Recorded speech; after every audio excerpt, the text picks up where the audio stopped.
All right, let's show them what we got here.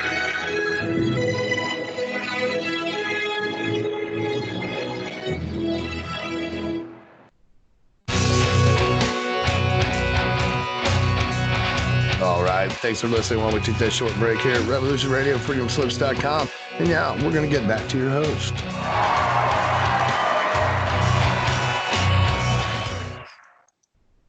Well, howdy, everyone out there in listening land.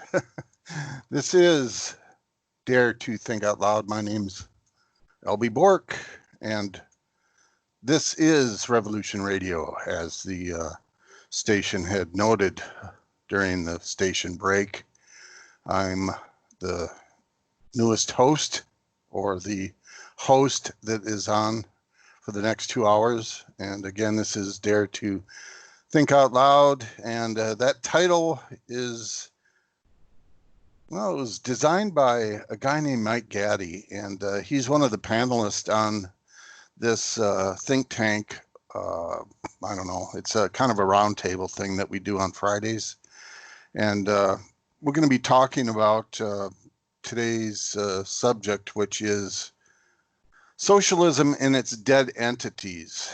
But before we get into that, I want to go over what we kind of missed last week that I think is very important, and it's no one's fault that we had so much information to go over last week, which was basically wars and how international bankers profit from them. And it's the fundamental foundation for what's going on in the world. And by the time we get done with the end of today's show, we're going to show how socialism is the tool that they suck everyone into, kind of a silent slavery, into a silent slavery. So anyway, being as how only Mike and myself are on today, my name's LB Bork. Again, I'm founder of People's Awareness Coalition, and wrote a book called The Red Amendment that would take down the establishment, but no one took it to heart. I wrote it 20 years ago and released it, and it's still being ignored today because of socialism, basically. We'll get into that a little bit, and I'll explain that later. But my point being is, being how it's only Mike and myself on today, I wanted to go into what People's Awareness Coalition is doing, and my radio show for the near future. And of course, I want Mike to talk about what he's come up with in regard to his program that's on Fridays, or not Fridays, Sundays, excuse me. It started a couple weeks ago. With that, Mike, how you doing? Why don't you tell the folks what you're up to? Oh, well, how you doing today, LB? I don't know, a little confused like always. Well, that's a good state to be in, considering what's going on in this country. Yeah, I don't like the state of confusion we're in, that's for sure. Yeah, well, that's the state we live in, unfortunately.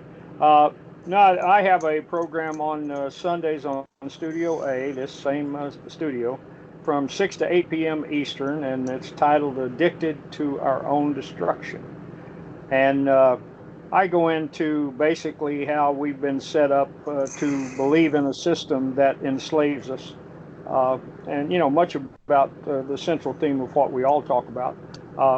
This Sunday, we're going to have a good friend of mine, Daryl Wayne, on, and he will be discussing aeronautic factors, and we will go into some detail, especially as to how those factors, him being a retired commercial airline pilot, we will go into detail about the flight patterns of 9/11. So I hope everyone will get a chance to drop in and listen to that. Yes.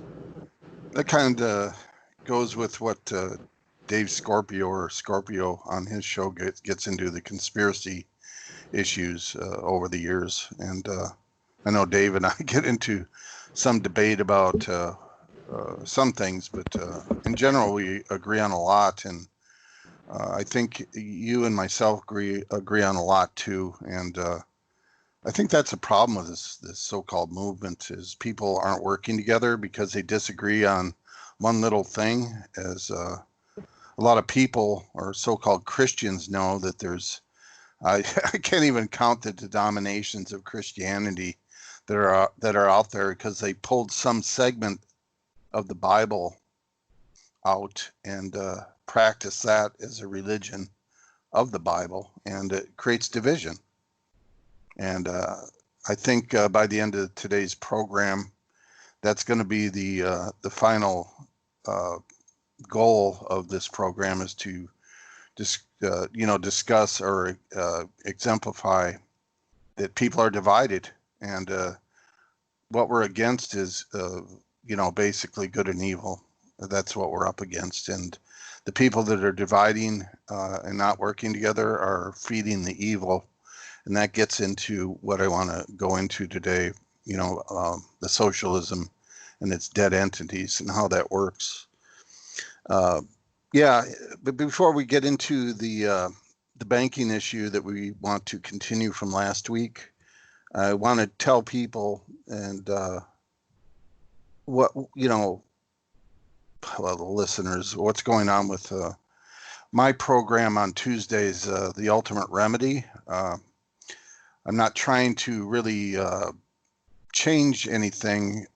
I've got to get back to the program's roots, which is basically People's Awareness Coalition's remedy and getting people on board to helping us.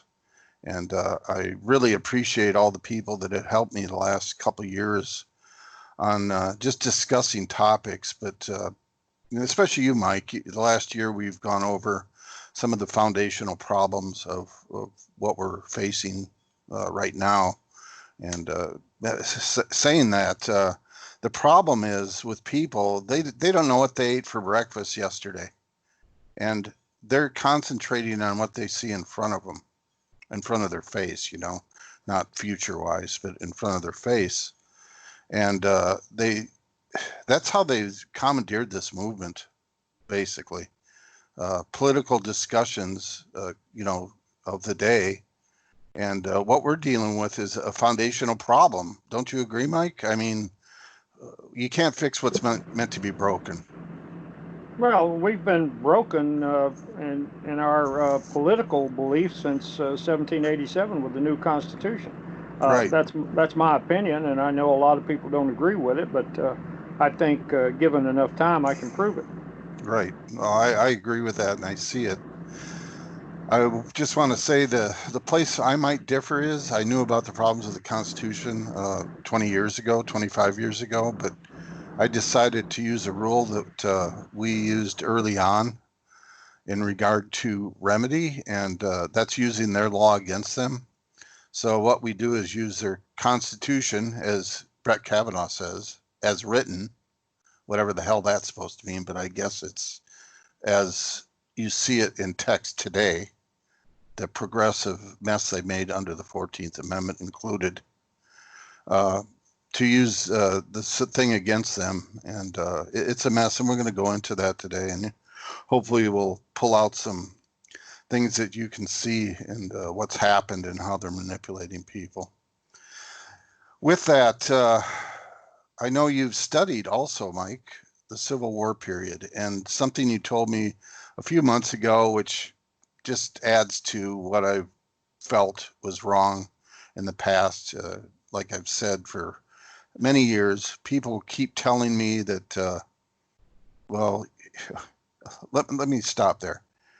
This is what makes me upset.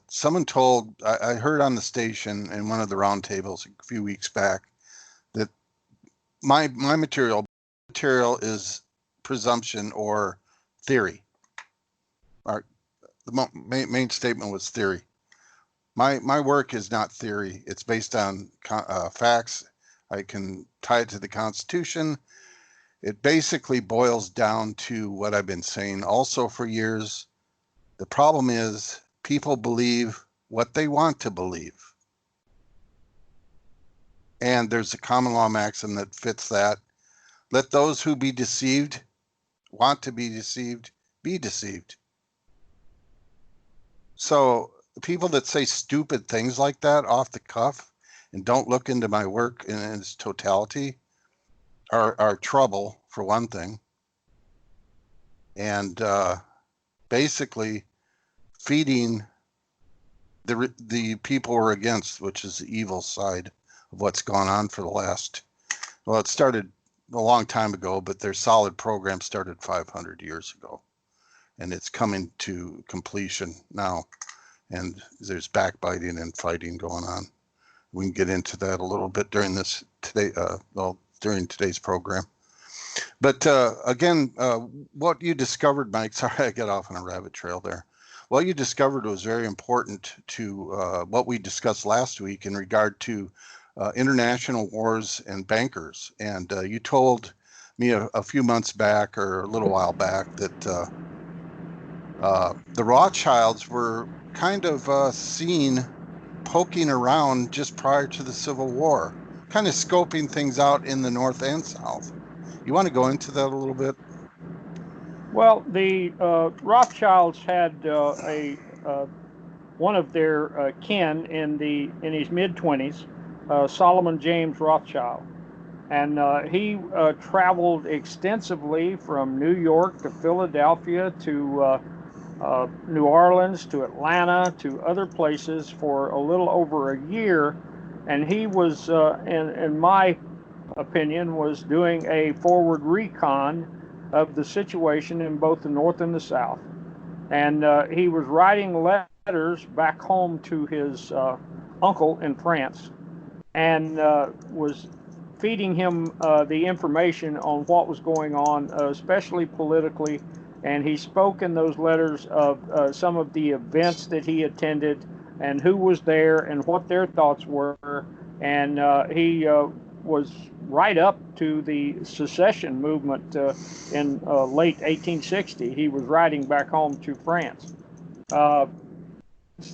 He mysteriously died at the age of 29, so he didn't live, or 27, I believe. He didn't live to be that old, but in his mid-20s, he was obviously doing work for the family in the U.S.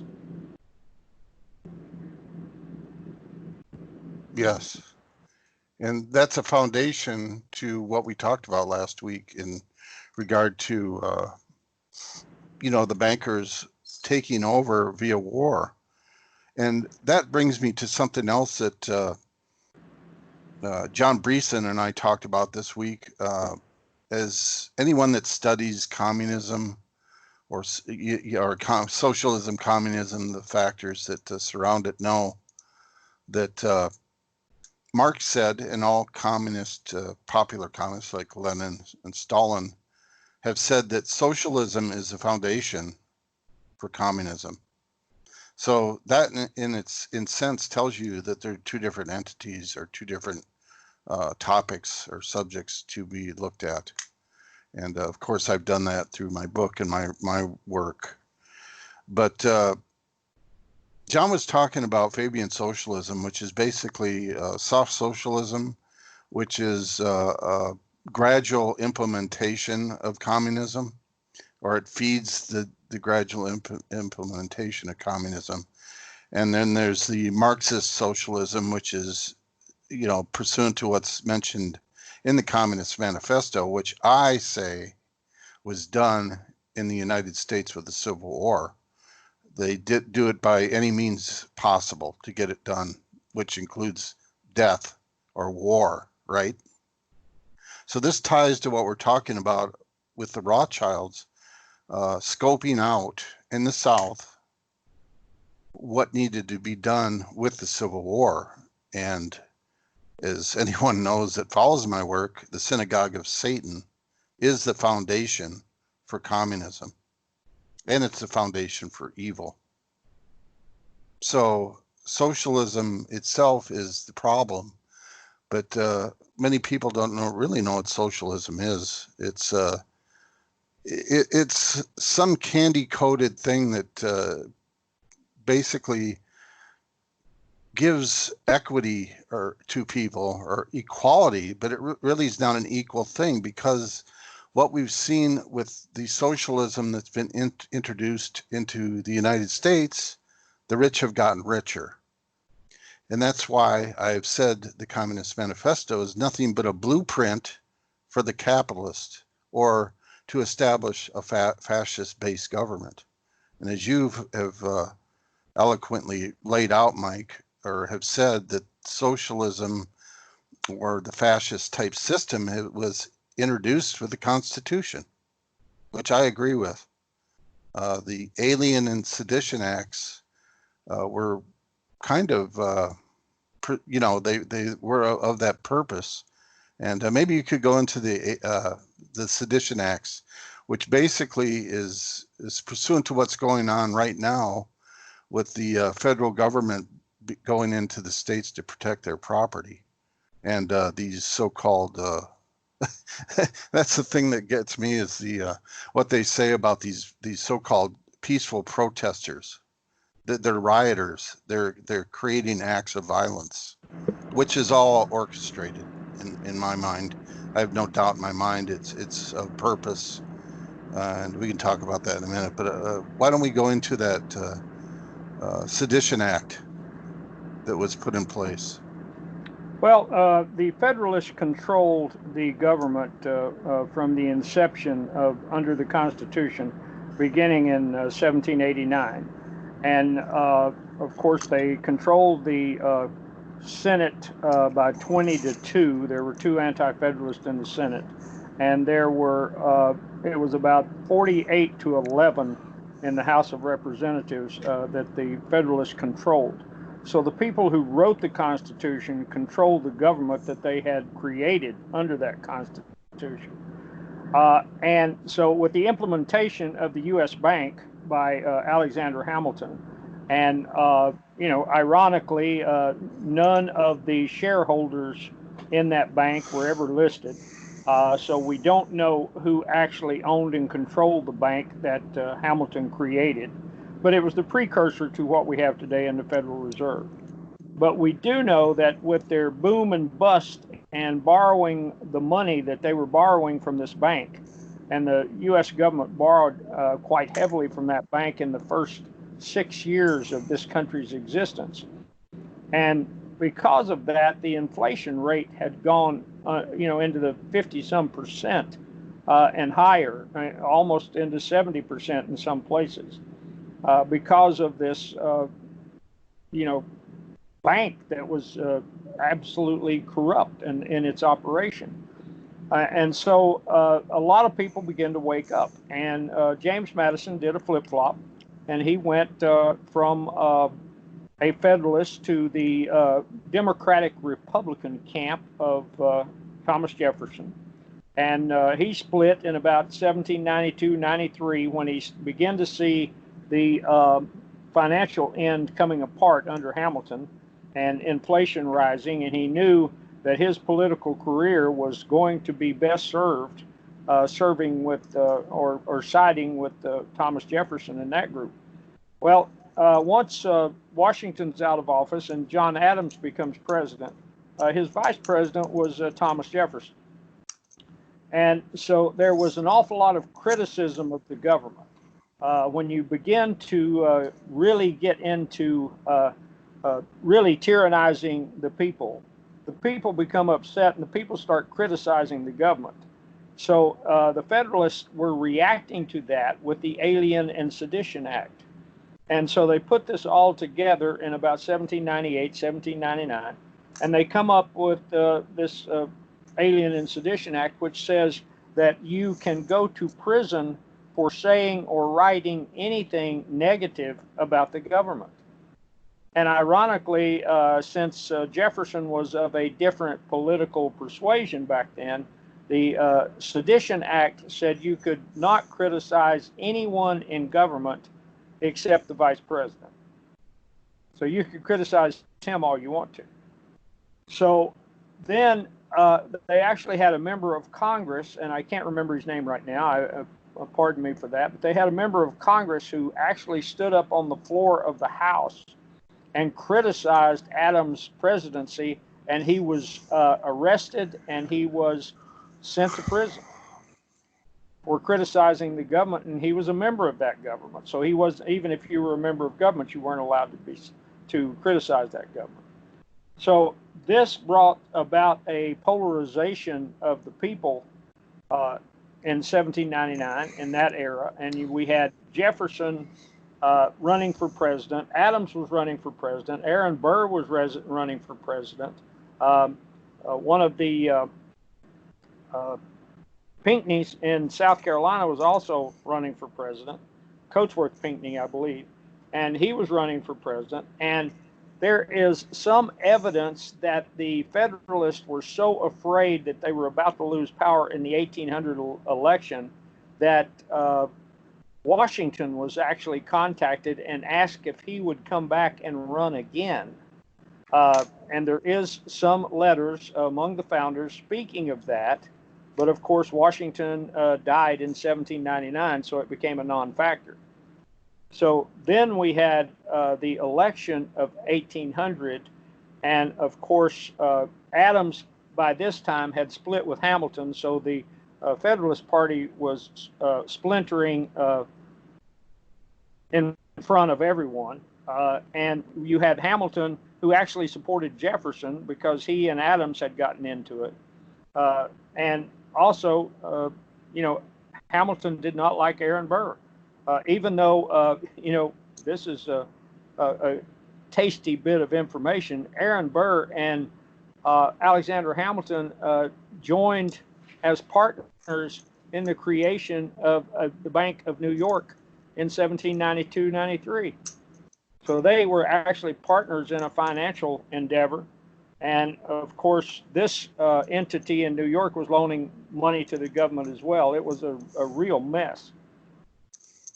So Jefferson and Madison, they go to their respective states, and I say that because Jefferson went to Kentucky, which was Western Virginia, had been West Virginia, and Madison goes to Virginia, and they have the legislature write up what was called, basically the alien and the opposition,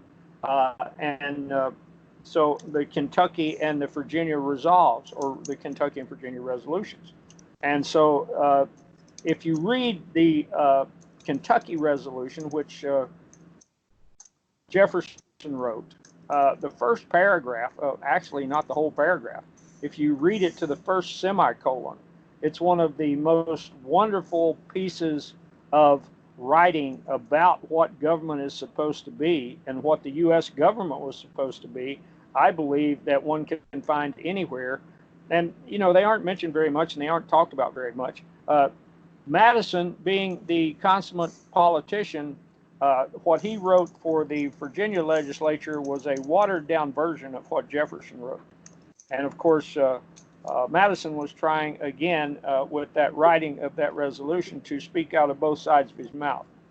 So he wanted to keep both people. He wanted to engender as many people on either side as he could. As I said, your stereotypical politician. So anyway, you end up with the election of 1800, which ends up in a tie between Jefferson and Aaron Burr. And so they actually went by the Constitution in 1800, not so in the year 2000 during that election, but in 1800, the Congress, as is in the Constitution, when you had a deadlock between candidates for president, it went to the House of Representatives and not to the Supreme Court, as Bush and Gore did in 2000. So in 1800, it goes to the House of Representatives, and the House of Representatives, I believe, voted 30 or 31 times, took 31 different ballots, and it came out a tie every time until the last vote, in which the gentleman who had been put in jail, the member of Congress who had been put in jail for criticizing John Adams, switched his vote and voted for Jefferson, and Jefferson became president. So that began at that time a long tenure of what we called the Democratic Republicans of the era. Started with Jefferson and basically ended with Andrew Jackson. Mm-hmm. Did he really split the party at that time? I know the radical Republicans who I refer to as the real communists or Reds, designed the Republicans in the soon after Karl Marx released the Communist Manifesto in the 1850s. But what happened to the parties when Jackson kind of broke Jefferson's Democratic Republicans up as one party that opposed the Federalist, as you described? Well, in some ways, and we call Jackson a populist, and we do know, if you really get into your deep research, that there were multiple assassination attempts against Jackson. The bankers did not like him. I loved a quote from Jackson when John Marshall ruled that the U.S. Bank was constitutional, and I love Jackson's comment. He says, "Well, Mr. Chief Justice, you have rendered your opinion. Let's see you enforce it." And that is what needs to be said to the Supreme Court today with some of these off-the-wall things they come up with. Someone in some position, either in the legislature or in the executive, needs to tell them to take a hike, because they were never meant to be the final arbiters of what is and what is not constitutional in this country. But we've evolved that way. Of course, the Federalists left basically the Constitution of 1787 an open contract, which they did not complete. And I actually found some evidence to that yesterday. They even admitted they didn't complete it. They left it up to the first Congress to complete it, of course, which the Congress did, especially with the judiciary, with the Judicial Act of 1789. With that, we have a break. This is Dare to Think Out Loud, and this is Revolution Radio or freedomslips.com. My name is LB Bork. We'll be back after these station announcements. Stay tuned.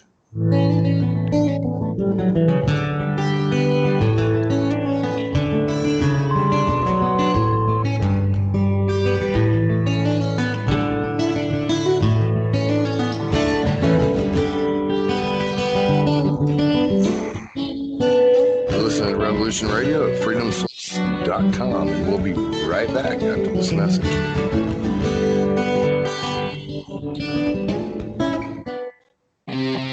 We did not engage in conflict out of line with our mission. Is it disloyalty? Is it treason to oppose the hands of tyranny? Never! I will never send troops anywhere on a mission of that kind without telling them that if somebody shoots at them, they can darn well shoot back. I know not what course others may take, but as for me, give me liberty!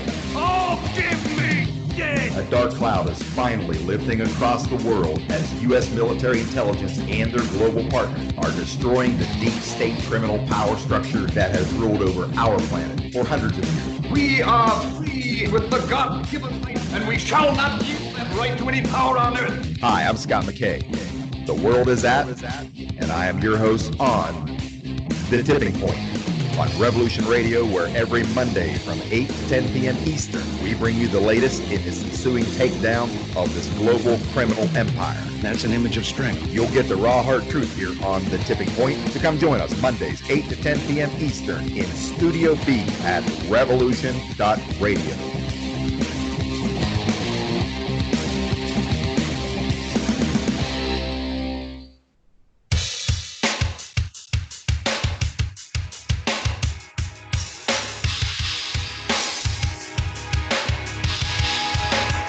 Enter into a world unseen on Raven Star's Witching Hour. You will encounter eclectic topics from the realm of spirit brought into our matrix of truth. With your host, the Solaris Blue Raven. Solaris will bring you an array of unique guests covering topics from ghostly spirits to amazing anomalies, covert technology, UFOs, and shadowy global events. And that's right here, Revolution Radio, freedomslips.com, Saturdays, midnight till 2 a.m. Eastern Time. Revolution Radio, where information never sleeps. Let the magic rise.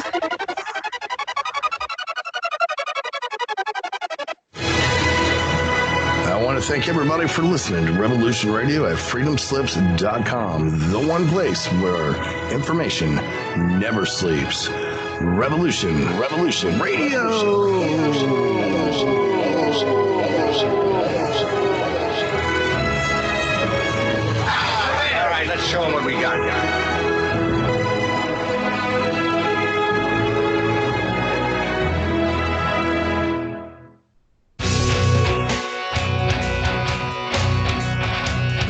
Thanks for listening while we took that short break here at Revolution Radio, freedomslips.com.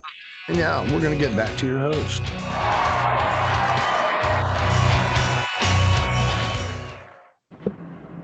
No, we're back. This is Dare to Think Out Loud. My name's LB Bork, and today I have panelist, or I don't know, he's a roundtable host, you might say, Mike Gaddy with me. So today we're discussing socialism and its dead entities, and we're kind of picking up where we left off last week in regard to the way they implement socialism is through the banking system. And I know there are a lot of people that follow the money, and that's a rule. I say follow the money, and then you can find out where the problems are. And the rich get richer is another thing you can use to find out the problem or detect the problem. Finding it out and how it works is what we're discussing, I think, today, or you could say. So the thing I have issue with is, Rothschild did say a while back that give me control over a nation's currency and I care not who makes the laws. I agree with that to a point, but I think he was talking mostly or primarily on the public's part, because the majority of people are, let's face it, they're gullible, and I like to call them stupid and idiots. So yeah, what's going on today is not done so much by law, but by the currency. And in that respect, that's true, but they can be beaten with law, but no one's interested in that. And I can see him being beaten.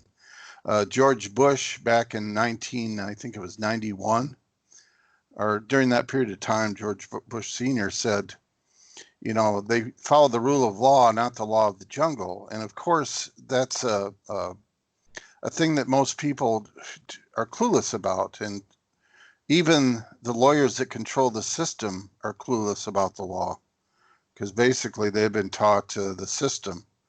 And I haven't really practiced or been into court since 1997, I think it was. But I've dabbled in a few things with people, and I haven't run their cases because I have a rule of not helping U.S. citizens because per Section 2 of the 14th Amendment and Section 1 that ties into Section 2, of course, they are enemies. They are in rebellion against the Republic. So following that rule, it's not made me a lot of money, because I could have, entered into their grief and raped them like the lawyers do in the system, but I chose not to. And most people want to stay in the system instead of getting out. And that's basically the crux of what I want to talk about the next hour and a half, and how to get out of it and what needs to be done. But the law is how to beat them. I think it's their Achilles heel, and I know Mike doesn't like law as much as I respect it, but I look at Bush's statement as a promise, and I've seen it work. And if we can expose that and get back to a system that's doable or not deceptive like we have, we can win this. Because at this point, I think they're just playing a lot of games. What's going on in these cities right now is all planned opposition, and you can see what's happening with that. They let these 8% lefty morons go out there and raise havoc and cause problems. So you're socialist, which everyone in America is a socialist. That was established under the Constitution, like we've talked about over the last several months. Socialism is basically people being subdued by government in some way, shape, or form. And I'm not going to go into details of that. The 14th Amendment totally implemented the foundation for socialism. And it can pull people into the jurisdiction of the federal government, which I'll go into starting with a paper in a few minutes. I want to talk a little bit more with Mike before I read that paper. But these dog and pony shows that are going on right now is forcing the majority, the silent majority, are begging for their police forces now. So they did these things on purpose so the people would beg for their socialism back. And socialism started, the blueprint for it started before they started these states overlaying the kingdoms of the world back in the 1700s is when all this started. And this is a foundation for basically their municipal law. Vattel said when he wrote the Law of Nations that, the people of a nation are considered citizens. And a citizen is a term of municipal law, and it roots back to the Roman systems of law 2,000 years ago. So that sets up the legal fiction that you're under the law of persons, which is private law, and the constitution of a country or state is public law. So when you call yourself a citizen or act as a citizen under even the original Constitution or even the Articles of Confederation, you're agreeing to all the private law, the legislative law that they lay down. I'm telling you this in the bare minimum form of what's happened in the United States. So that's how they're controlling people. And I call basically civil law as a avenue or a means for totalitarian socialism. It's a means to control people over any custom and usage that they have, or grant them things that have been deemed unlawful under common law, which is we brought from England, and which was developed through time. And of course they perverted that, and I know Mike's given me some references to that are 300 years old, how they deem case law, common law, which is partially nonsense to a point, or in regard to what Mike gave me. I agree to it because of all the statuses and things that can happen. Case law in every fact of the case cannot be represented by the facts of another case. So it violates due process. Calling case law common law is a violation of due process.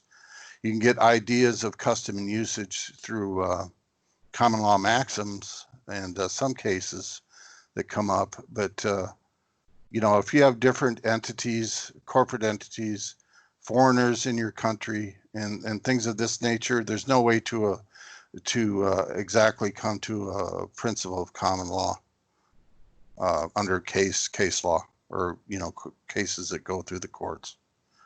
So the whole system's been a joke for 230 plus years, and it was set up in my belief. Like I said, it started 500 years ago with the Jesuits entering the church and going from there.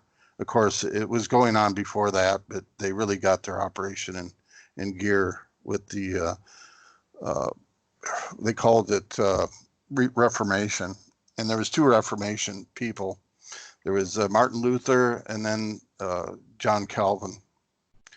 And John Calvin was a false reformist. He basically was setting up the system of civil law under the Bible when he went to Geneva to write his Bible. And he came back, and the Jesuits took it from there.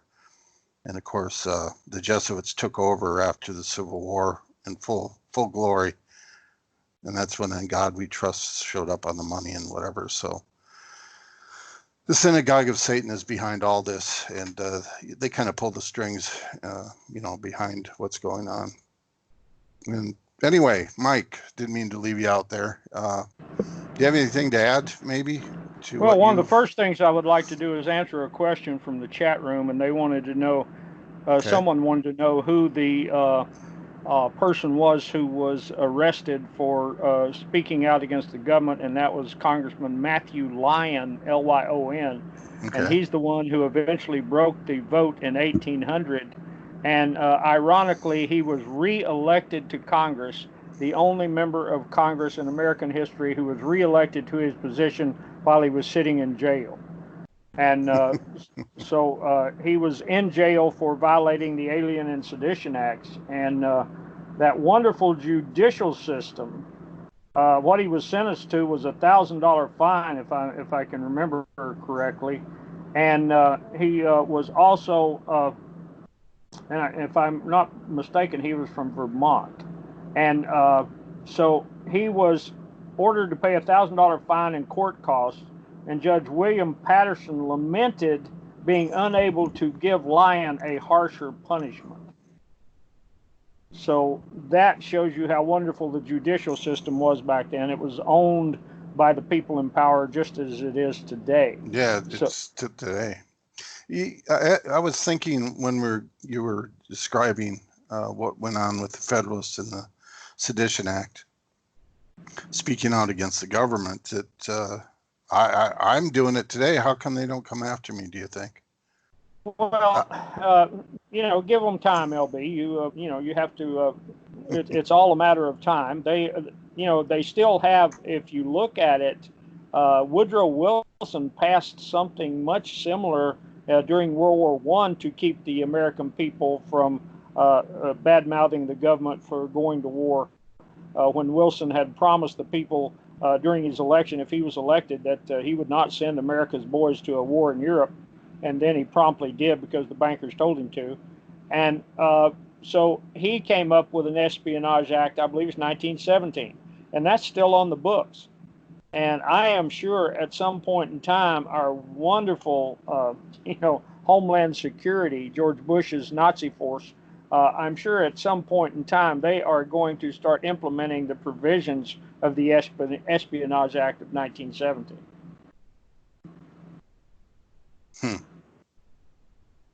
Someone just put a quote in from Marbury versus Madison. Supposedly Justice Marshall said this, and I haven't verified it, but he said, certainly all those who have framed written constitutions contemplate them as forming the fundamental and paramount law of the nation. That's a misstatement. That's not true.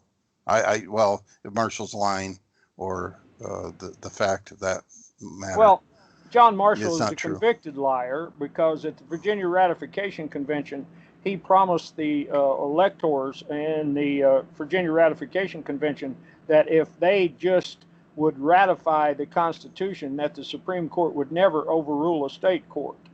And that promise is in effect. And then John Marshall was one of the first ones to do exactly what he said he wouldn't. He should not have been sitting in the Marbury v. Madison case, because the person who did not deliver Marbury his judgeship was none other than John Marshall himself, who was Secretary of State under Adams.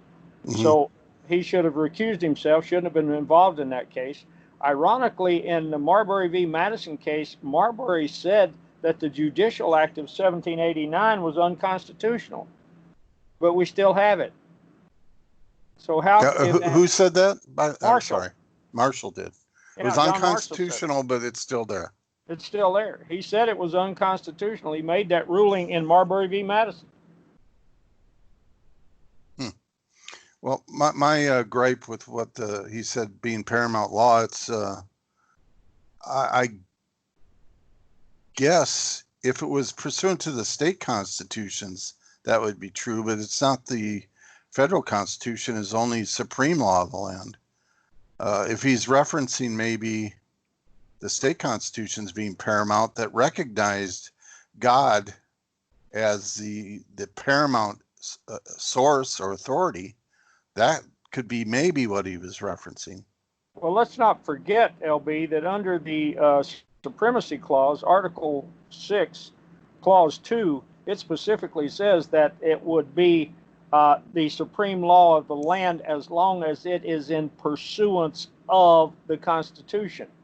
Now, it's funny how lawyers and judges leave that in pursuance of out of their rulings. And Roy Cooper, the present governor of North Carolina, used that famously with the Health Care Act in North Carolina. He sent a notice to the Congress or the legislature of the state of North Carolina and told them that it was, and he listed Article 6, Clause 2, and left out the phrase "in pursuance of." Of course, he's now governor, and he's, so it didn't hurt him any with the voters, because they wouldn't know the Constitution if it hit them in the ass anyway. So that was the exact phrase. And Marshall, one of the things I loved was about Luther Martin was Luther Martin, the Attorney General from Maryland and the longest tenured Attorney General in American history, went toe-to-toe with Marshall in several cases, especially the case with Maryland in 1819. And one of the greatest quotes, I think, ever was when Marshall was lecturing Luther Martin about what happened at the Constitutional Convention. And he kept telling him over and over and over again, it was McCulloch v. Maryland, 1819, I believe. He kept telling him over and over again what happened at the Constitutional Convention. And when the Chief Justice finished his tirade, Luther Martin said, "With all due respect, Mr. Chief Justice, I was at the Constitutional Convention and you were not." Yeah, the people in the chat room are having issue or whatever with my statement about Marshall. They verified it as being true, and I kind of explained where he would be coming from, if in case that is the fact. Well, I'm not sure where Marshall was coming from, because he was like Madison. He told the people that the Supreme Court would never overrule the state court, and then he did it. So he was a convicted liar from day one. So I'm pretty sure he was going to say whatever was politically expedient. Yeah, politically expedient. That's the way to phrase that or look at that, I think. Yes. It seems like all these people do what they need to get the job done. And can we say Marshall is a Federalist, a true Federalist? Oh, big time. Yeah. I just wanted to verify that. In your He was opinion, also Thomas Jefferson's cousin. They were actually cousins. And oh, really? Yes, and that was interesting because they never got along, and that was one of the great battles of history. John Marshall's father put on his wife's, or John Marshall himself put on his mother's tombstone was that she wasn't a very attractive woman. So I'm not sure what kind of person puts that on the tombstone of their wife, but that's one of those crazy things you throw into a conversation. Doesn't have a lot of relevance, but I think it goes to the character of the man himself. Well, it kind of sets up the principles of America too. Sports, Sports Illustrated swimsuit issue and whatever. Yeah. Well, if you want to read some great political argument, I mean, just absolutely great.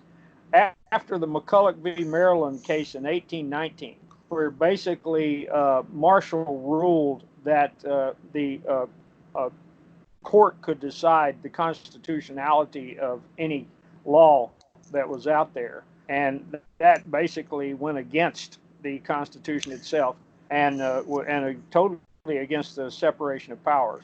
And so Spencer Roane, who was Patrick Henry's son-in-law, married Patrick Henry's daughter, Anne. He was the chief judge in Virginia.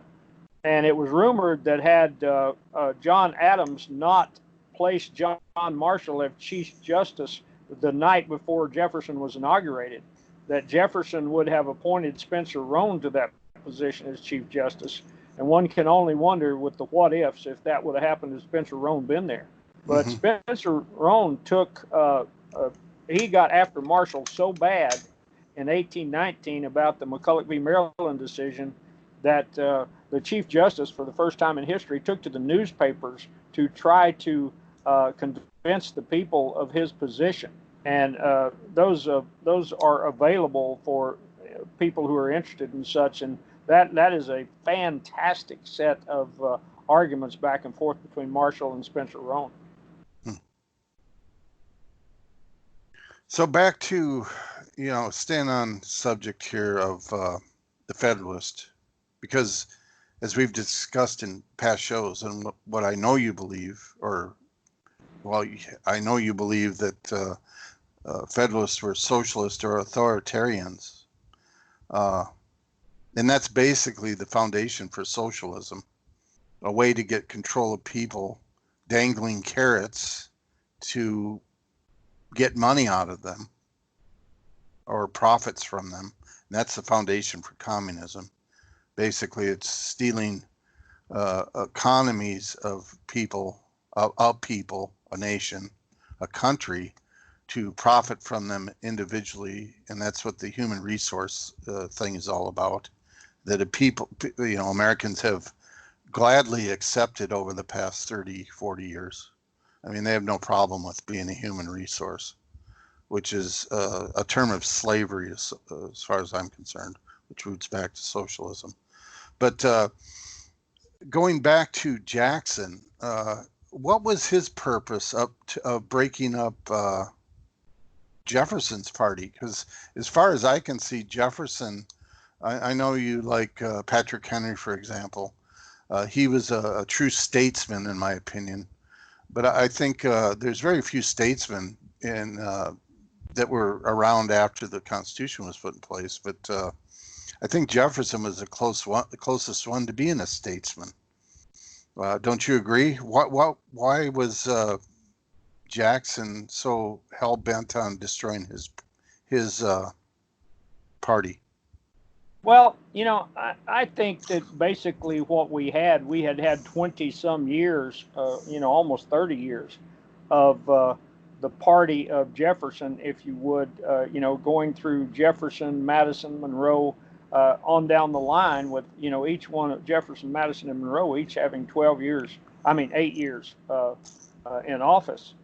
And, of course, for the people who are interested in history, right after Jefferson's term was coming to an end, there was a huge battle in the party then between the supporters of Madison and the supporters of Monroe. So that was a classic battle within the party. So there had always been factions within that party, like there will be with any other party, LB. And finally, I think with the Whigs coming out, especially in that 1830s era, with the Webster and others who were basically Federalists, but back then they were going under Whigs in some respects.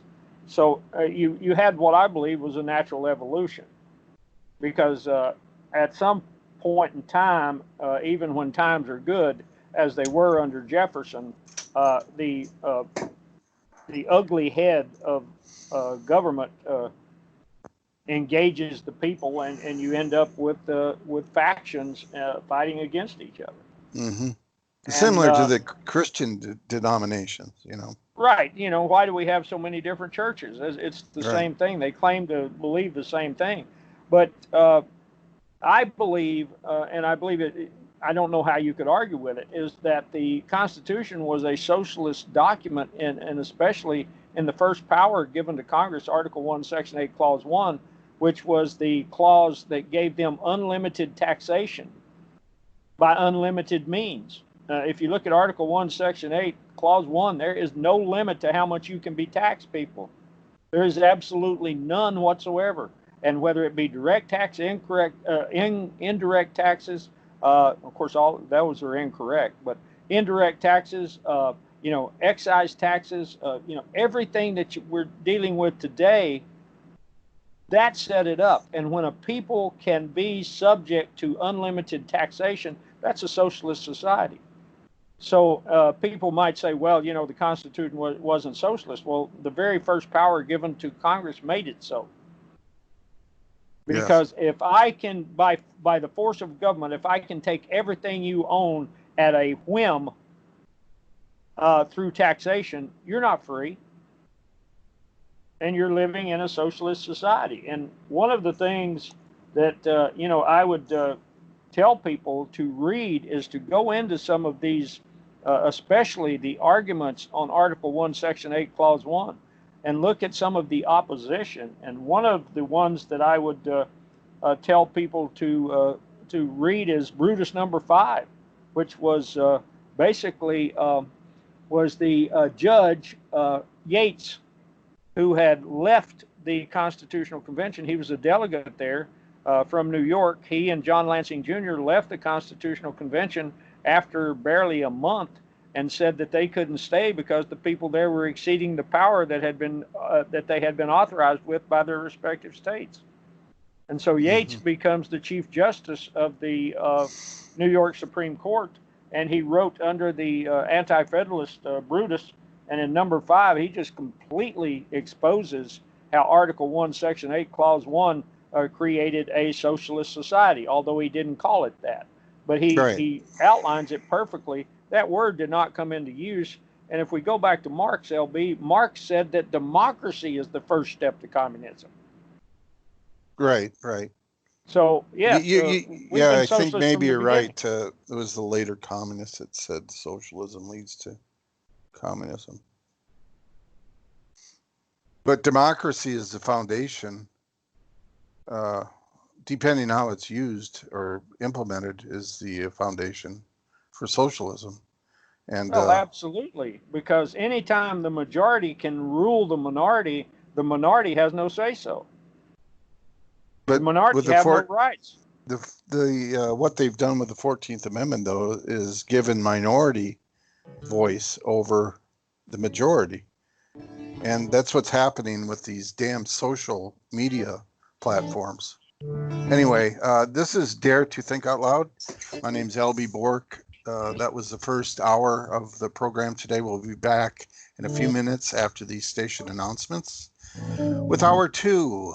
Stay tuned. We're talking about socialism and its dead entities. And we'll get into the entity issue next hour.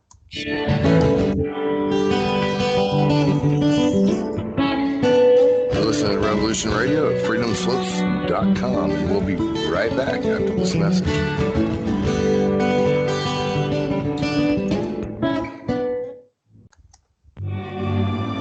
I will defend myself against their tyranny. Number 3 is my radio broadcast. I'm squarely in front of the public all the time, and they all know what's going on. For we are opposed around the world by a monolithic and ruthless conspiracy that relies primarily on for expanding its sphere of influence. Hello, my name is John Wayne, and I do a broadcast here at freedomslips.com, revolution.radio, called The Unequivocal Truth, DEFCON 1. Freedom and fear are at war. And folks, I assure you, we are in Defense Condition 1, as we journey perilously through this paradigm that we currently reside in. And I ask that you join me every Saturday, 8 to 10 p.m. Eastern Standard Time for The Unequivocal Truth, DEFCON 1. We shall never surrender.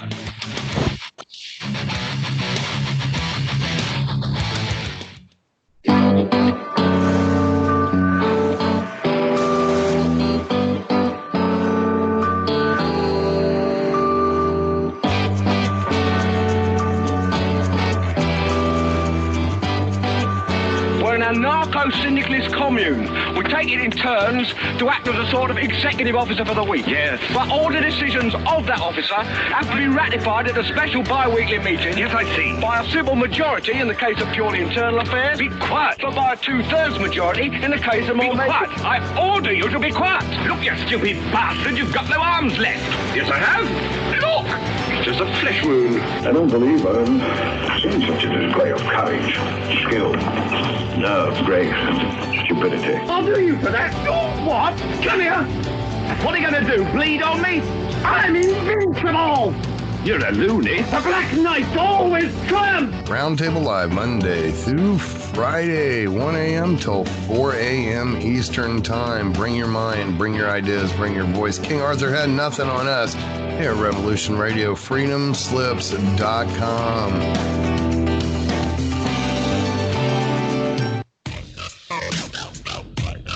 Thank you for listening to Revolution Radio, freedomslips.com, the #1 listener-supported radio station on the internet.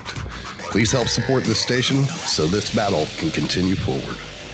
Revolution Radio!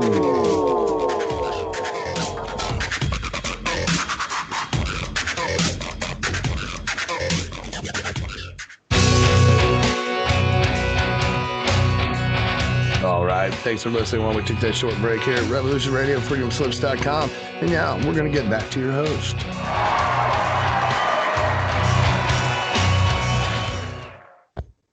Well, we're back. This is Dare to Think Out Loud. This is hour 2 of the program of July 31st, 2020. Glad you could make it. Folks that are listening, this is broadcast on Revolution Radio. That is found at revolution.radio and or freedomslips.com. And I would like to thank the managers and the people running the station for this opportunity to broadcast this truth over the so-called airwaves. It would be internet for most of you. It's probably the last safe bastion of radio truth out there that's got any, host of people that work together. Because I don't know if you've looked at or watched what went on in Congress this week with the so-called social media people. But the socialist money has made them rich. And that's the basis of socialism. And that's why the Constitution, works so well, especially under the 14th Amendment, the last 130 years, and the Constitution itself over the past, 230 years. It's worked very well to make these people rich, and that was its purpose. And that's what communism's purpose is, to make the elite rich under the ignorance of the population they're doing business with. And that's the problem. If you noticed, they don't teach law in school, and they don't teach law in law schools. They teach procedure and their system. And surely under the 14th Amendment, that's what they've done. They've created this legal system over proper law that controls people and sucks them dry, sucks the blood out of them. And socialism is the carrot they do it with. And socialism is also a way for these people to be totalitarian or authoritarian and do things, against people's will based on dangling carrots. Or by force. That hopefully was my goal for that not to happen. We talked about the Sedition Acts last hour and, me being left alone. And so far I have been left alone. My goal was to expose this to the best ability and have people understand it so it could take it down. So the only thing they had left is force. And as if you've watched what's going on with these programmed riots in the last couple months, it's been almost 2 months these have been going on, based on Black Lives Matter, which is just another tool for them to do what they're doing, which, by the way, this virus is a tool to destroy small business, which was the Communist Manifesto's goal. I guess they couldn't get it done fast enough in America, so they had to implement this virus to destroy small business. It's a total joke. Makes me very upset that the public's falling for this. And that's what I want to talk about before the end of the hour today, is how to get out of this and what needs to be done to get it fixed. People are going to have to abstain and get out of the system. And the Amish are the only ones that I've seen over the course of my life that come even close to doing what needs to be done. And they're still, the problem with the Amish, though, they're subdued like anyone else by the people that surround them. they're having trouble keeping their children away from the evil that's out there, which is technology in my mind. Technology's gotten way out of control. It could be used for good, but because evil people rule and run things, that it's used for evil. So it's nothing but bad news. I think one of the best movies that portrays what's going on was The Village by what's his name, M. Night Shyamalan. The thing with that movie is they had to use fear. The elders of the village had to use fear to keep people in the village. I propose to use truth in law to keep people in the village and abstain from the evil that this system has put forth. And I've been trying to do that for 20 years now after I stopped listening to other people and did my own research and came to my own conclusions, what went wrong and what had to be done. I've met a few good people over the years. Mike Gaddy, I've only known a year. I wish I would have known him long ago, because we are on the same foundation and the same understanding of what's wrong. And the only way this is going to get fixed is people work together, because what they do with the winning this program that they've implemented is division. And of course, like referring back to this social media thing and these so-called moguls that run the tech over the internet, they work for the elite and a goal of making money and monopolizing everything. So that's why they have to keep people quiet, because basically they can't let the rules for this communist system out. And with that, I want to say that, if you read my writings and watch my work, and Mike agrees with this or understands it anyway, because he's come to the same conclusion, that all planks of the Communist Manifesto are applied in the United States. They have been for over 50 years. So what's going on now is basically just chaos based on Marxist principles. It's to maintain the system and, keep it going. My goal is to expose it and destroy it. And the way it keeps going is basically the evil of the politicians and the system they put in place that deals with corporatism, as Ron Paul said, but he didn't explain what's really going on. The 14th Amendment was the foundation for corporatism. And I wrote a paper. I said I was going to read it, but I'm not going to read the whole thing because it would take too long.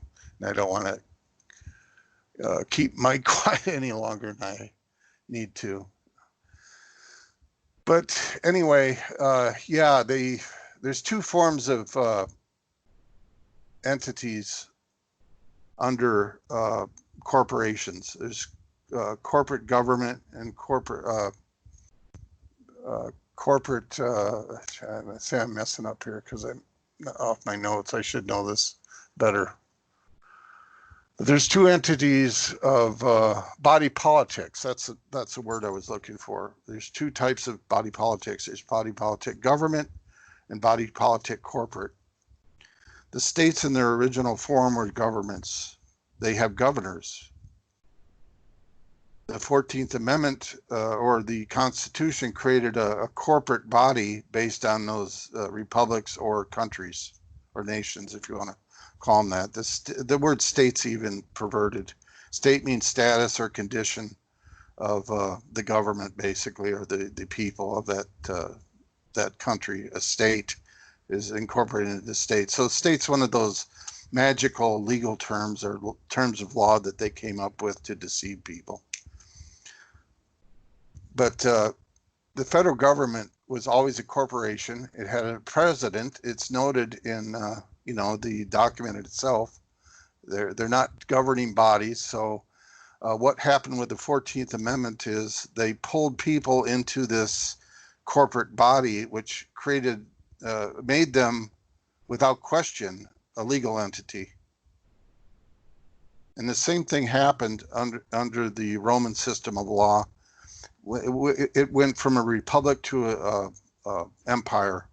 And when they did that, the lawyers took the law of persons law form, which dealt with, basically Roman law, and brought corporations into that law form. So what's happened under the 14th Amendment, they've expanded the powers of corporations and given them rights, and they brought people down to the same level instead of having God-given rights. So everyone is controlled under this private law that the legislatures put together, both state and federal. Of course, they're playing that game now, trying to separate it and look like they're under constitutional provisions or their constitutional authority or limitations now, but they're not doing that. They don't have to, but they're doing it for a dog and pony show. It's kind of like their last effort to save the truth of my work from what's been buried the last 10 years. It took them 10 years to bury my work. And now no one knows about it really anymore, or no one's doing anything about it because the silent majority doesn't do anything. So basically everyone's being treated as a legal entity instead of men and women. And the corporate power is what's doing this. And it serves the socialist system very well. And it's got to be broken. People got to get back to God or natural law, and not this corporate-based system, which operates totally off private law. Private law means some people belong to it, some don't, or some entities belong to it or don't. And everyone's volunteered into it. And voting is the major thing. Like I've told people for years, they violated Article 5 of the Constitution to put the 14th Amendment in place. They did it by force, which is part and parcel to the Communist Manifesto. And I know you probably have trouble connecting the dots there, but if you'd read my material, they're easily connected. That's my forte, I guess, is bringing political discussion and ideals into where they've implemented it into law, or the legal system, as I like to call it. They perverted law. Henry Kissinger, for example, he's a Synagogue of Satan member. He's also, I think, Knight of Malta, one of the knights, I don't know. But he said, the illegal we do immediately, the unconstitutional takes a little longer. That's a quote by him from quite a while ago. And constitutional was done with the 14th Amendment, like I said. They did it by force. They implemented or put the 14th. I don't want to go into that discussion today. Maybe Mike and I could talk about it a bit, but the 14th Amendment was forced, wasn't legally ratified, so they violated their document to get it put in place. So it's all private. It's by voluntary action only. And the main action is voting. And they even tell you in 14th Amendment Section 2, it's a crime to vote. And you can't participate in voting unless you rebel. And you're rebelling against the lawful constitutional system when you do that. So all this crap's going down now is to cover all this up. And for years they've wanted people voting, and they're talking about suspending the election now. So, time's up. I think they're gonna do something. We don't know what they're gonna do, but what's going on now with this virus garbage is to destroy small business. And people like Bezos are gonna own everything, and it's gonna keep on going under corporate aspects of the legal system. Who knows? Maybe they'll do away with law totally and just be authoritarian. But I don't think that's going to fly, because then the majority will wake up. What's going on now is a very, very slippery slope in regards to exposing the ugly head of this beast. So ignorance of the people is what the problem is, and that has been People's Awareness Coalition's goal for 20 years now, to educate people properly in law so we could avoid death and the bloody wars that these people under their communist system and whatever else you want to call their authoritarianism be put in place. And they do it by killing people. And that's the last paragraph or a few sentences in the Communist Manifesto. They have no problem killing people. And that's basically what John Breeson and I talked about this week, about soft communism or soft socialism and hard socialism.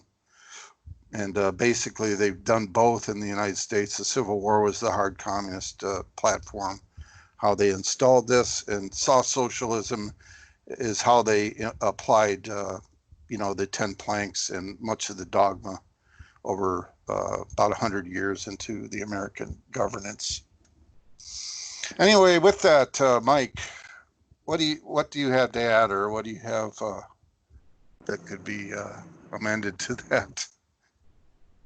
I'm not sure where to start.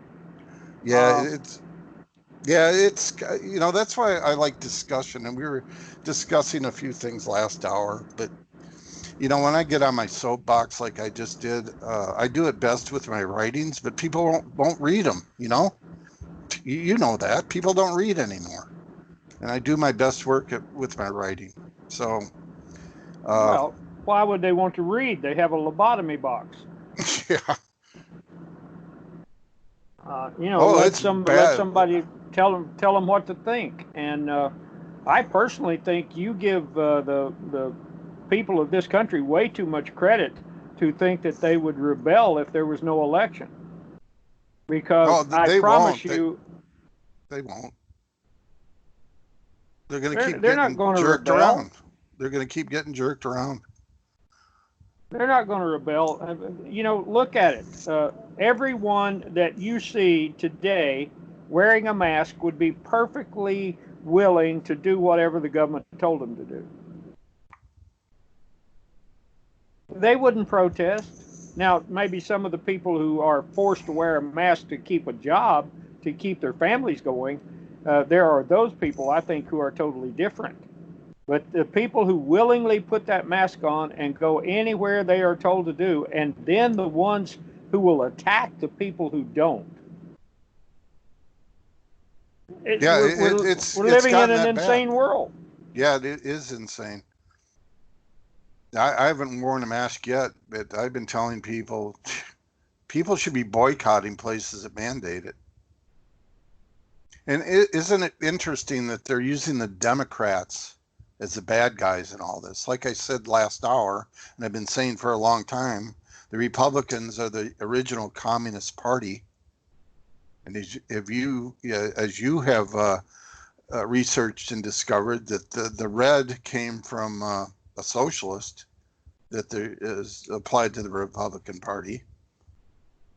Well, the Republican Party was founded by socialists from Europe who had migrated to the U.S. in 1848. Right, and 48. By 1852, they had established themselves and had gotten into the Republican Party. And their first candidate for president, John C. Fremont, was an avowed socialist. So they were sticking with their roots. And so by 1860, they would have taken whoever they could get, and there was some deals made. And of course, Lincoln got the nomination. And how many people know that in the 1860 election, Lincoln was not even on the ballot in 10 southern states? He was not even an option. He got less than 40% of the popular vote. And then he set about implementing a socialist program. Every day when he got up, and this is in the official records, in the White House, he wanted his copy of the New York Tribune so he could read it. And of course, the person who wrote more articles for the New York Tribune than anyone else was Karl Marx. And the associate editor at the time was Charles A. Dana. And Charles A. Dana had been a close friend of Karl Marx. And so Lincoln brings him over to his administration and puts him as the Assistant Secretary of War. And so Charles A. Dana is doing the work, and Lincoln had at least 3 or 4 avowed socialists from Europe as generals in the Union Army. So naturally, of course, it went to a socialist, purely socialist-driven society. And they were the only reason that, of course, Lincoln introduced the Corwin Amendment in 1861, in March of 1861, to send out to the southern states in the hopes of keeping them in the Union for tax purposes. He didn't care if they left the Union. Nobody cared if they left the Union, except they needed the money because the South was providing most of the income, the revenue for the country. So he didn't care if they seceded. Keeping the Union together was a revenue thing. Article 1, Section 8, Clause 1. We need this money. We can't let them go. We can't let them get away. And the industrialists of the North knew that. They could not let the South go. The tax base was gone. So they couldn't allow that to happen. So Lincoln sends out the Corwin Amendment. And here's the question I ask people. If the Civil War was about slavery, once the southern states had seceded, the radical Republicans controlled the Congress and the presidency and the judicial. They controlled all 3 branches of government. Once the southern states was gone, why didn't the Lincoln administration outlaw slavery? They had everything they needed to do it. Why didn't they pass the 13th Amendment in 1861? Because that wasn't what the war was about. The war was about the money. The war was about the revenue. And Lincoln even admitted it in a meeting. But what about my revenue, he said. Because when the cabinet members said, hey, maybe we ought to just let them go. We don't need to have a war where we kill all these people. And Lincoln said, but what about my revenue? And then he said to Horace Greeley, I don't really care if I free the slaves and as long as I keep the Union together. And then his Emancipation Proclamation only freed the slaves in the South where he had no control over them. Seward made the statement after he issued the Emancipation Proclamation. He said, well, isn't this weird? We release or free all of the slaves we have no control over, but all of those within our immediate authority, we keep them in bondage, which is exactly what the Emancipation Proclamation did. Kept these people in bondage, and the border states and the others. And if Lincoln was this great emancipator, why in 1864 did he admit West Virginia into the Union in June of 1864, I believe it was? Why did he admit West Virginia as a slave state over a year and a half after he issued the Emancipation Proclamation? Because he was worried about election and he needed the electoral votes. People, if you think these politicians are altruistic, you've lost your mind.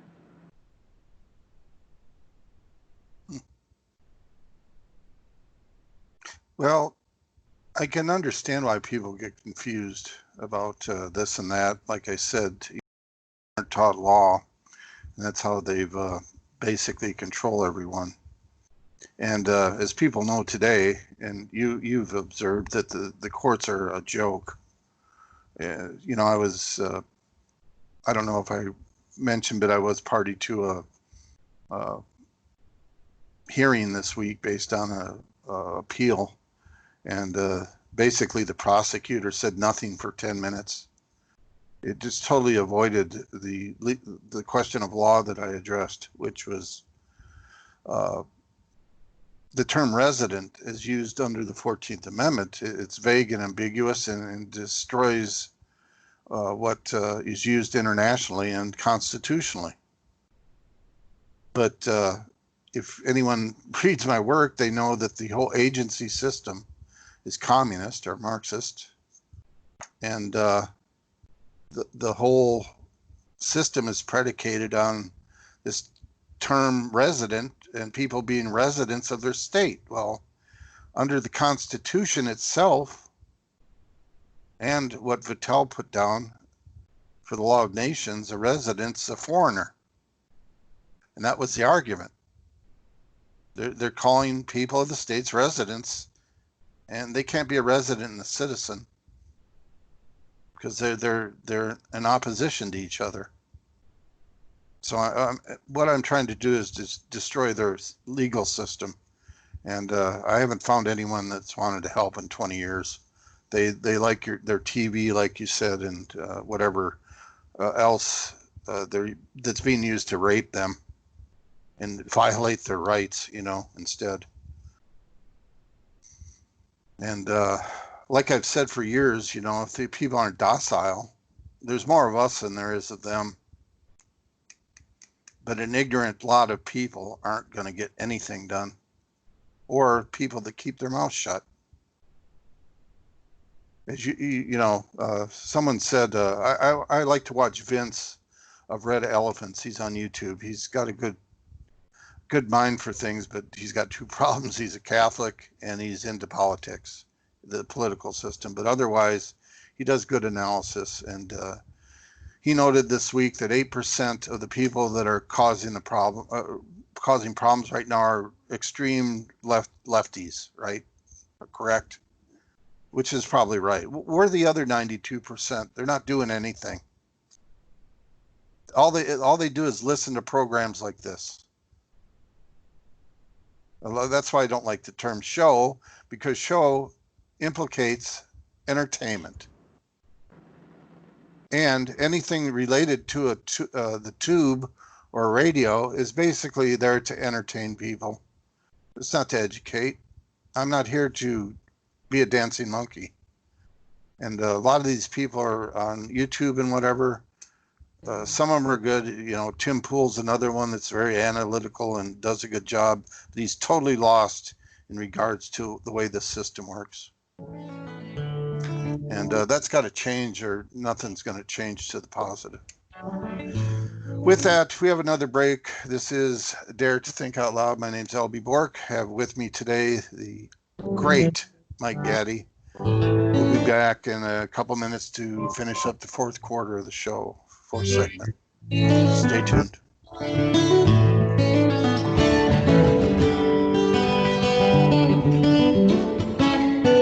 You're listening to Revolution Radio at freedomslips.com, and we'll be right back after this message.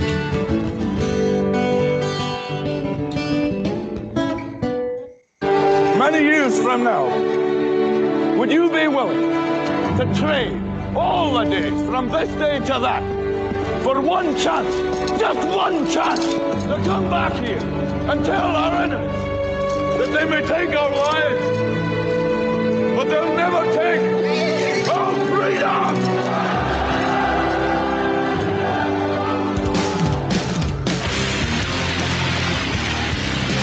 The future is uncertain. I know this. Death is inevitable. I know this. But one thing is certain. As free men, it is our right to live unencumbered and in peace. And those times are quickly drawing to an end. And in these times, peace is certainly an illusion. And as the chains grow tighter, our ability to slip those chains increase incrementally with every passing moment. Inaction is no longer an option. It's time to raise our voices like a cacophony of thunder and lightning and tell the masters no more. And this is Nighthawk, and I say, for myself, no more. Revolution Radio, freedomslips.com, because the freedom is slipping away.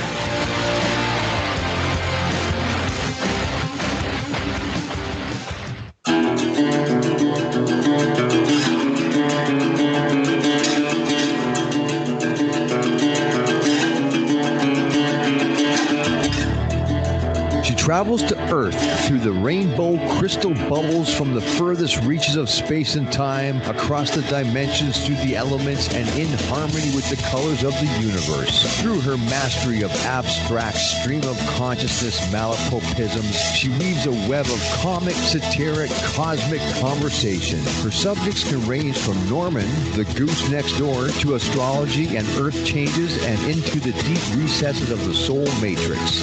She holds a wealth of knowledge on herbs, plants, and astrology. Join Mona and her guests on adventures of a feral hippie as she touches the earthly radio waves 5 days a week at 2 p.m. Monday to Friday on Studio B at Revolution Radio.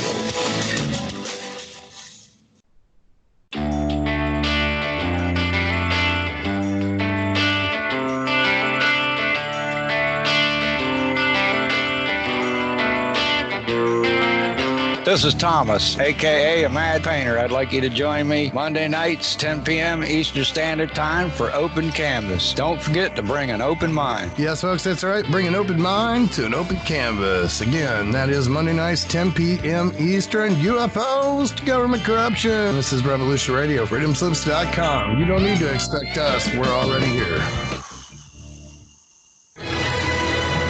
I want to thank everybody for listening to Revolution Radio at freedomslips.com, the one place where information never sleeps. Revolution Radio. All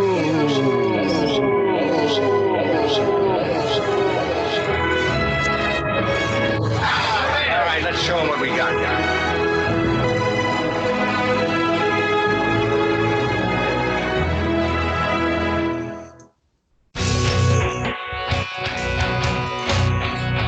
All right, thanks for listening while we take that short break here at Revolution Radio, freedomslips.com. And now we're going to get back to your host.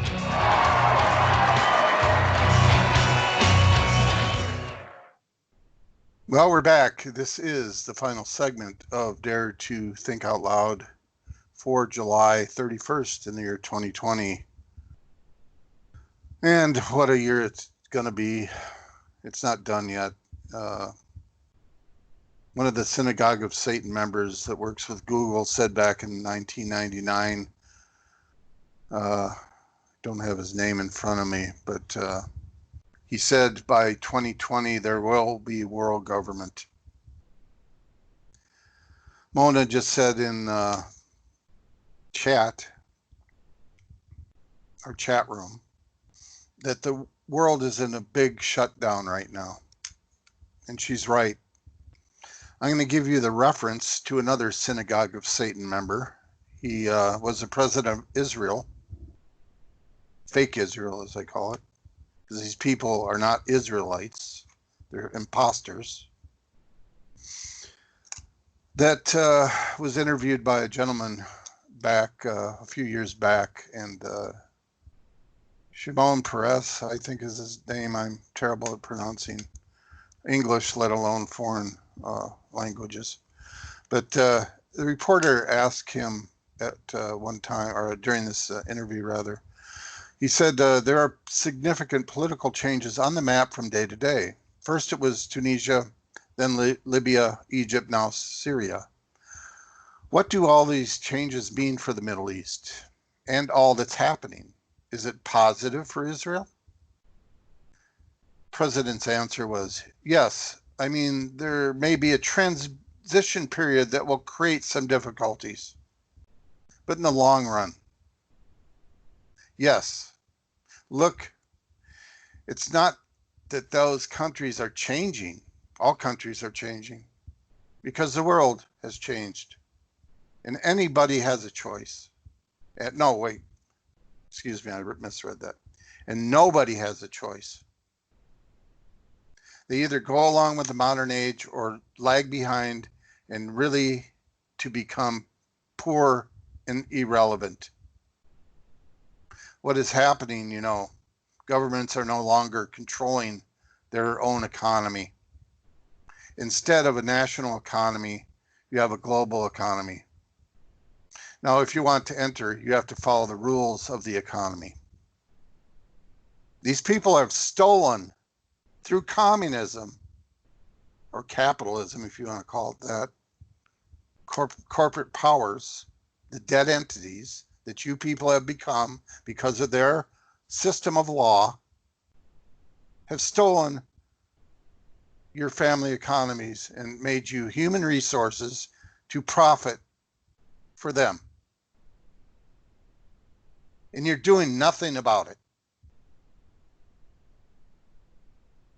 I had a remedy 20 years ago, which included, and this is the most important part of it, people listening and working together. But that didn't happen. They came up with their social media 10 years after I released my book with the remedies needed. And now they got you clucking like chickens with their Twitter, which is based on the principle of gossip. A little bird told me. And Facebook, it's all about me. Look at what I do. So they played on two components of the human existence of being selfish and self-centered, which is totally anti-Christ. That's one of the things I cherish of Yeshua, or Jesus the Christ, as some people call him, the fake Christians call him, based on, the religions they put together for them to be controlled over the past 200 years, or 2000, 1500 approximately. That you have to love your neighbor as yourself. Well, the way I see it, no one loves anyone but themselves. And that's partially due to human nature and what the synagogue of Satan has trained everyone to do. And it's not going to change until people change. And as I said last hour, my program, The Ultimate Remedy, is going to be dedicated to getting people activated and with packs, so these dog and pony shows that we're witnessing right now get ended by real activism and not planned opposition. And if you people aren't up for that, we're done. And I'm tired of it. I really almost gave up my programs. I don't know, I was thinking maybe turning this one over to someone else, maybe Mike or Dave of Scorpio, if they want to take it. But I was going to quit my show, just like I did about 10 years ago. I think I quit The Ultimate Remedy on First Amendment Radio because I got tired of talking and people doing nothing.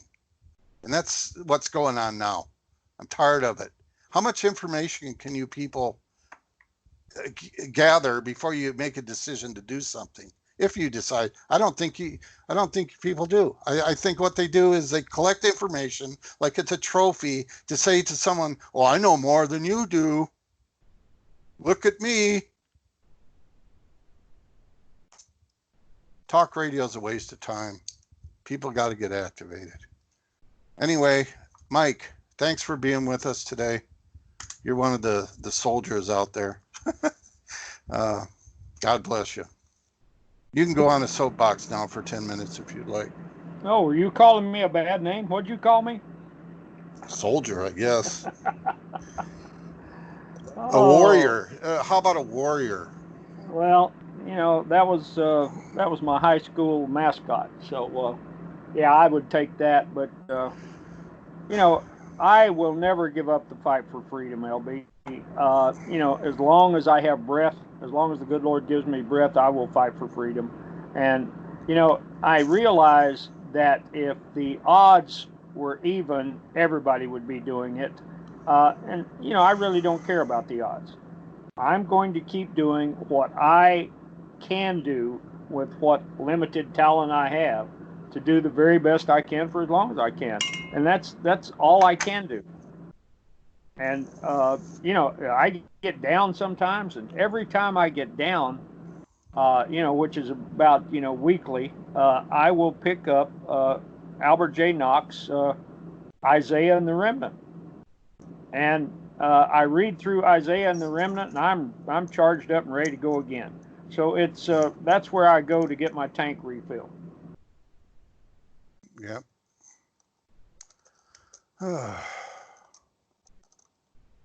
I don't know. People are complaining about me complaining. I go, I exited the system 25 years ago to the best of my ability. Then I refined that position. You see, people fail to understand that. Let me go back and say, Rush came out with a song, and I can't remember the name of it. But the lyrics in the song were, even if you don't make a choice, you've made a choice. I think that song was Free Will. Oh, well, LB, you want to talk about some insanity in the world? Sure.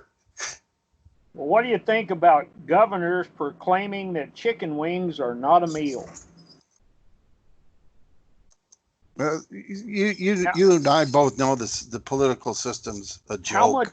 How much authority have we given to those people who are called politicians that they can decide what is a meal and what is not a meal? And, so we had some eating establishments who added special menu items so that the patrons who just wanted a drink didn't have to order an entire meal. But now that tactic has caught the eye of comrades Newsom and Cuomo. My California buddy will love this one.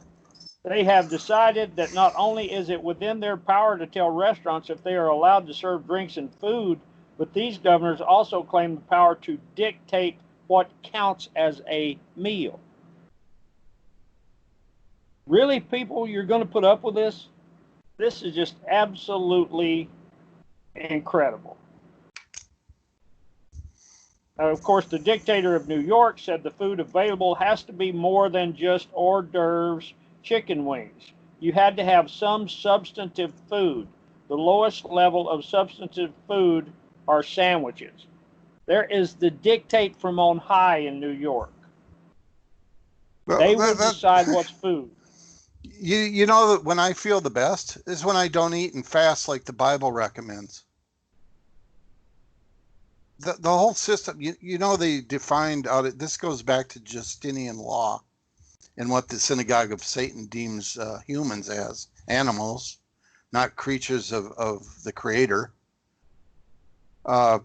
They're because the so-called chosen ones are above everyone else. They're not animals, so they have their own food system.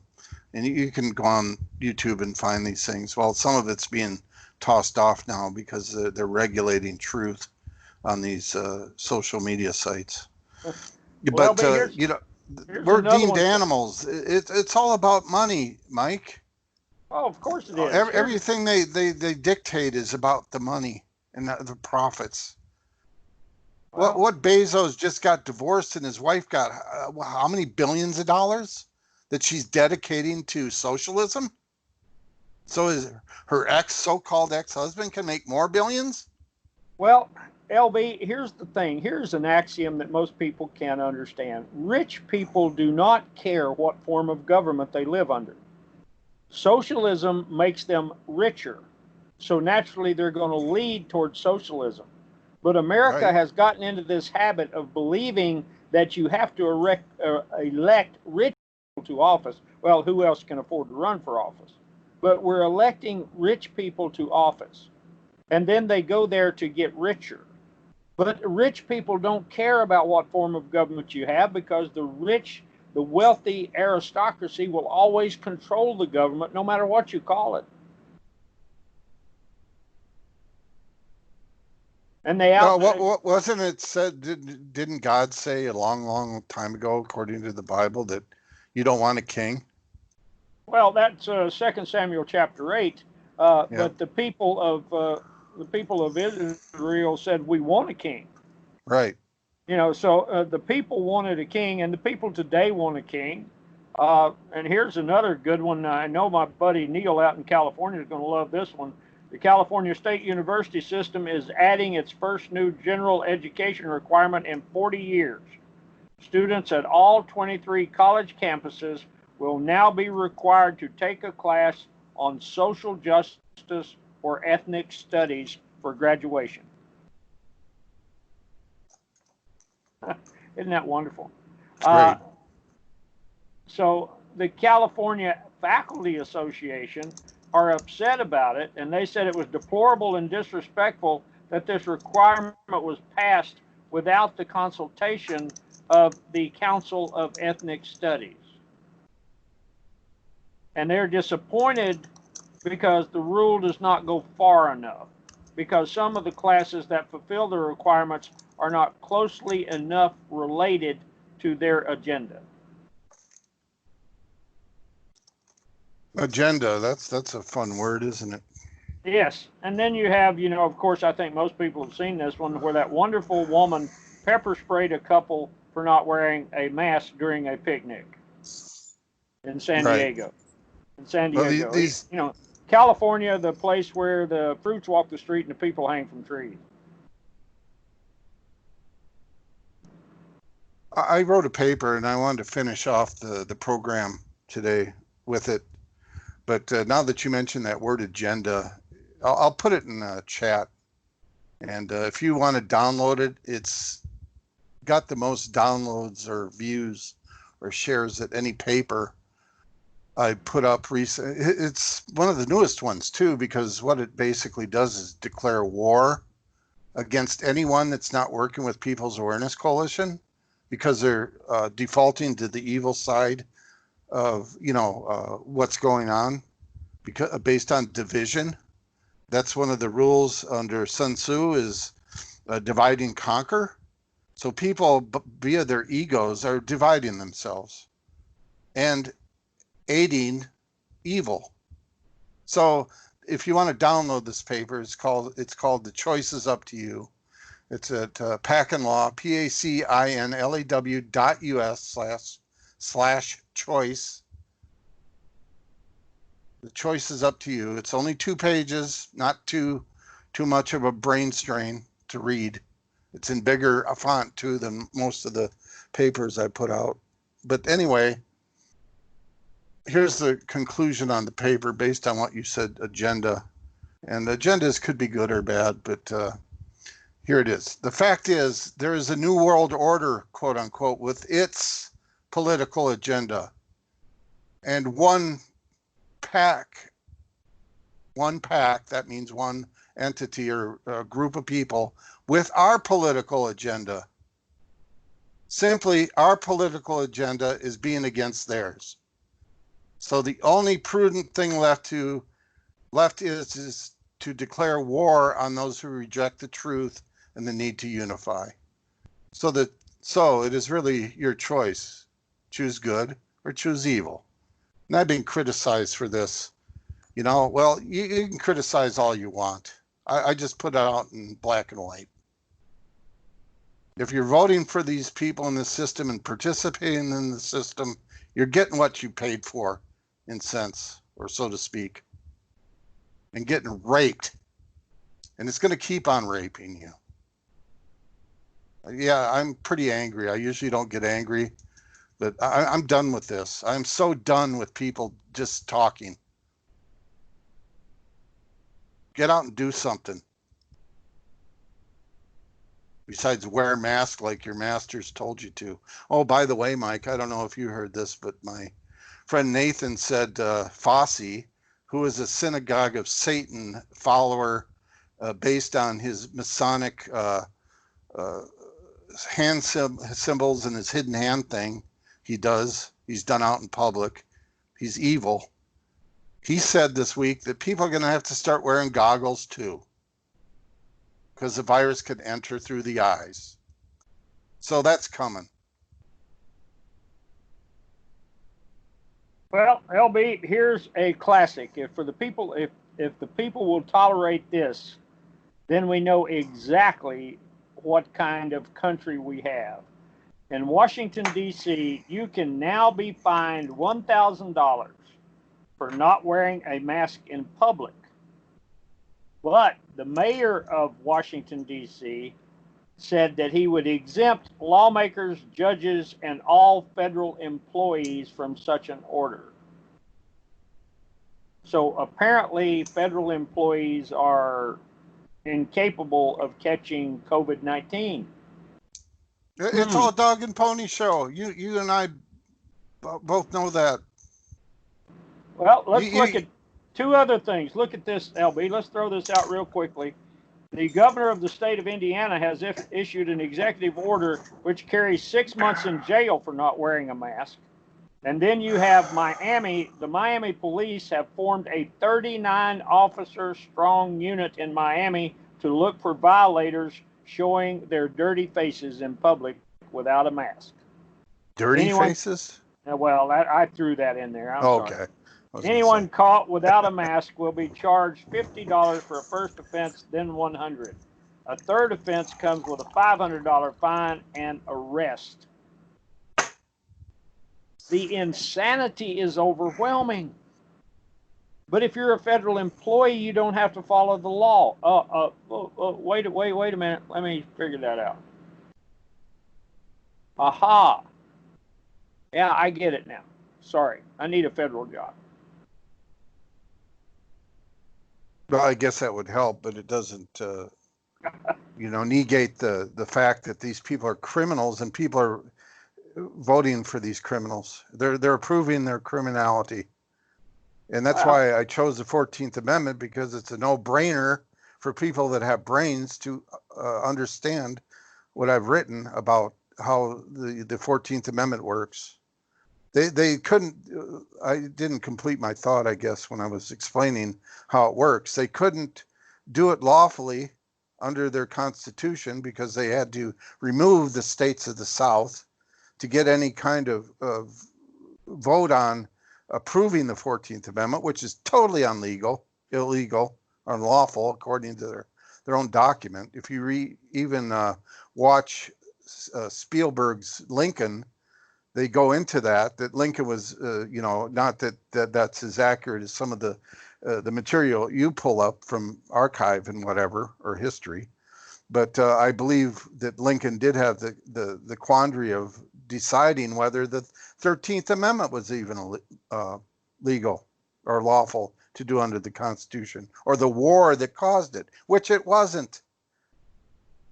But the 14th Amendment has to be approved by each individual, and they do so by voting, and they say what the penalty is right in there, that you can't vote unless you participate in the rebellion that they set up, because you have to individually approve of it.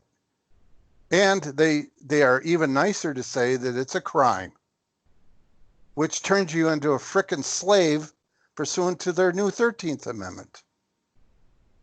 But no one challenges their due process, that they, or they're so ignorant and don't listen, that they happily become slaves pursuant to the 13th Amendment into voluntary servitude, which the 13th Amendment prohibits unless convicted for the punishment of a crime, which they're not questioning.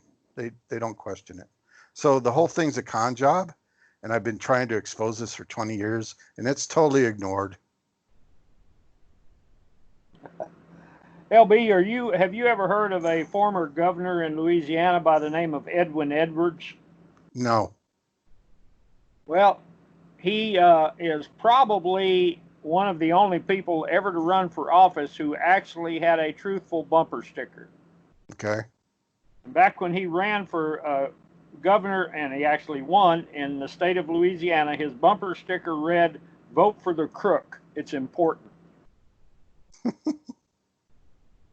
Well, like I said, people are criminals for voting.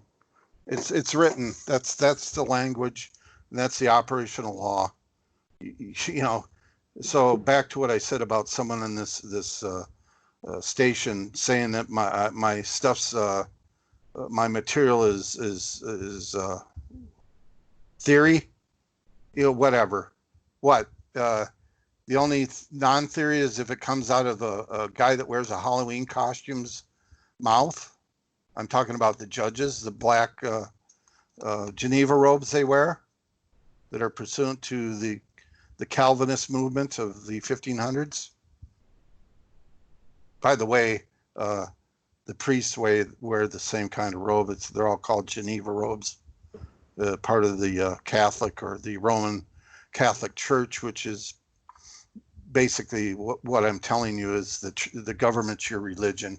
I don't care if you believe in atheism, or you're a Buddha or whatever you think you are.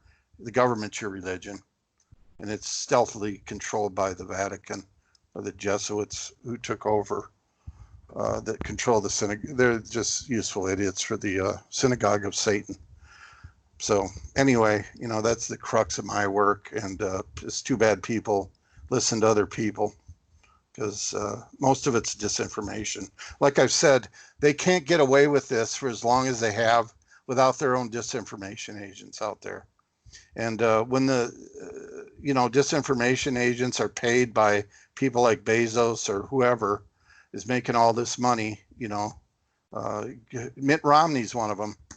He said corporations are people too.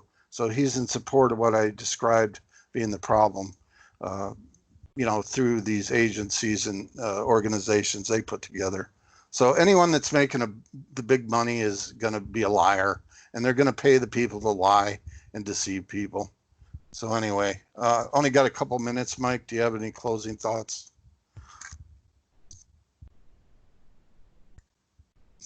Did I lose you? I fell asleep. Sorry. Oh, yeah, I'm sorry. I'm boring. Let's everybody just look up for homework today. Look up 28 USC 3002 15A. That's your homework for today. Yeah. It's an entity thing. Courtesy of the United States, so-called, the corporation. And again, the states are republics. The federal government is technically not a republic.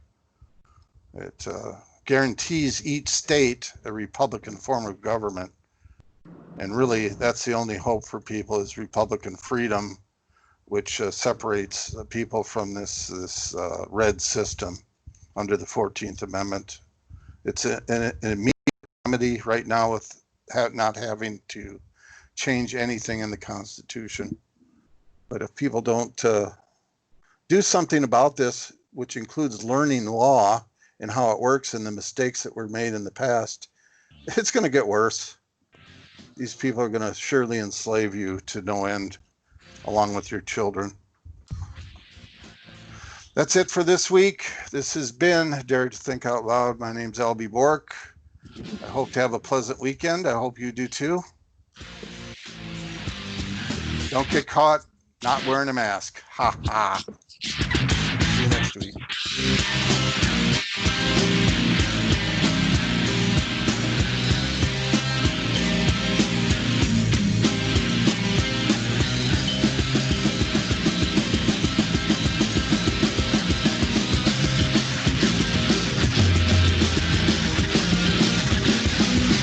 Thank you for listening to Revolution Radio.